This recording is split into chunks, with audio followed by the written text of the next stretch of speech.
Perkenalkan, saya asli 100% ditanggung halal dari keturunan Cina, bukan Cina gado-gado. Sampean tahu ke Cina gado-gado? Cina gado-gado itu contohnya bapaknya Cina, ibunya Madura. Bapaknya Jawa, ibunya Cina. Nah, kalau saya pribadi, bapak saya Cina, ibu saya Cina, jadi saya 100% ditanggung halal Cina orisinil. Saya oleh almarhum ayah saya diberi nama Wi Chin Hai. Bagus atau jelek?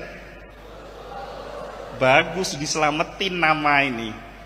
Tapi lebih bagus lagi setelah almarhum papa saya masuk Islam.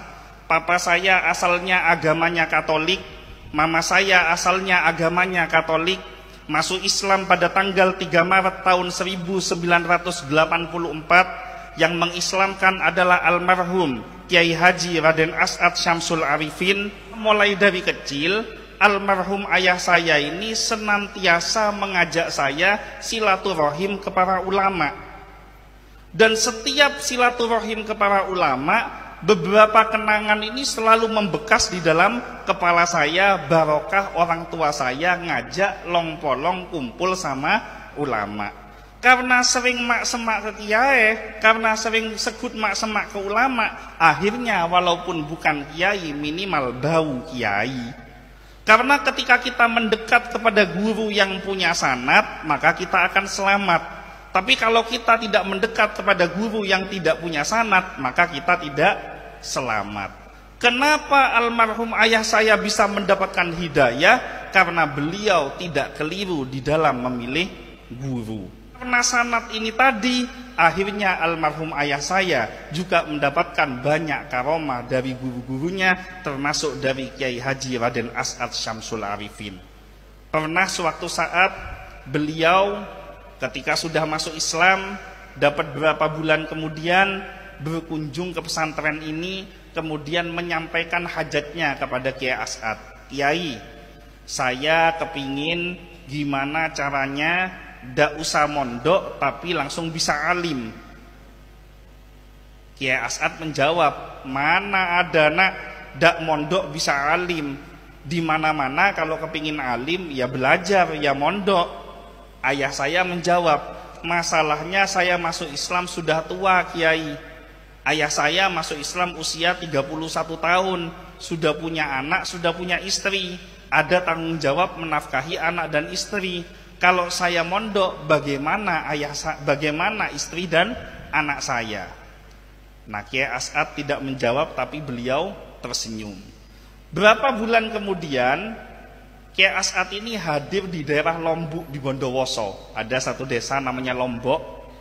Nah, ayah saya ini setiap dengar Kiai As'ad hadir, asal tidak punya kepentingan yang mendesak, walaupun tidak diundang, beliau akan hadir untuk ikut mengaji kepada Kiai As'ad.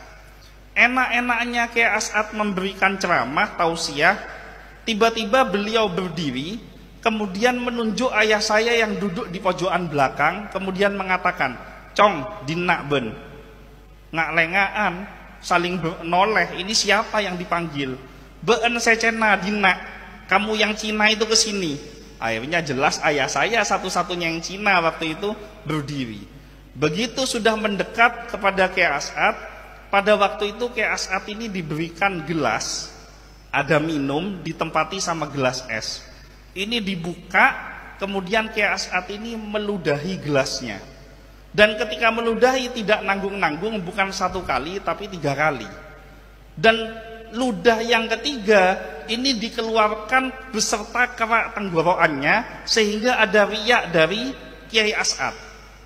Enom cong pabi. Nah, anehnya almarhum ayah saya itu orangnya jijian. Tapi ketika megang gelas yang diberikan oleh Kiai As'ad, di mana di dalamnya ada ludahnya Kiai As'ad, tanpa muncul ada perasaan jijik, diminum air ini seketika sampai habis.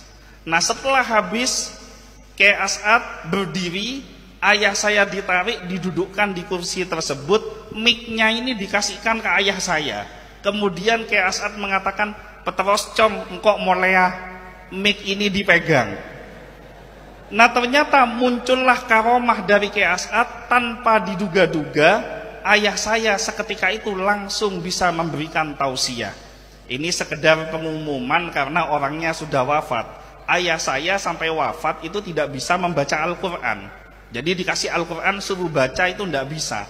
Tapi begitu pegang mic memberikan tausiah, ini bisa langsung keluar kitab-kitab yang berat. Bisa membahas tafsir Jalalain, bisa membahas Ihya Ulumuddin, bisa membahas Al-Hikam. Mic-nya dicabut, ditanya, tidak bisa ngomong lagi. Tapi mic-nya dikasih, ngomong lagi. Nah ini barokah punya guru yang bersanad dan memiliki karomah. Maka nanti ketika kalian sudah pulang dari pondok, berikan edukasi pendidikan kepada masyarakat untuk berhati-hati di dalam memilih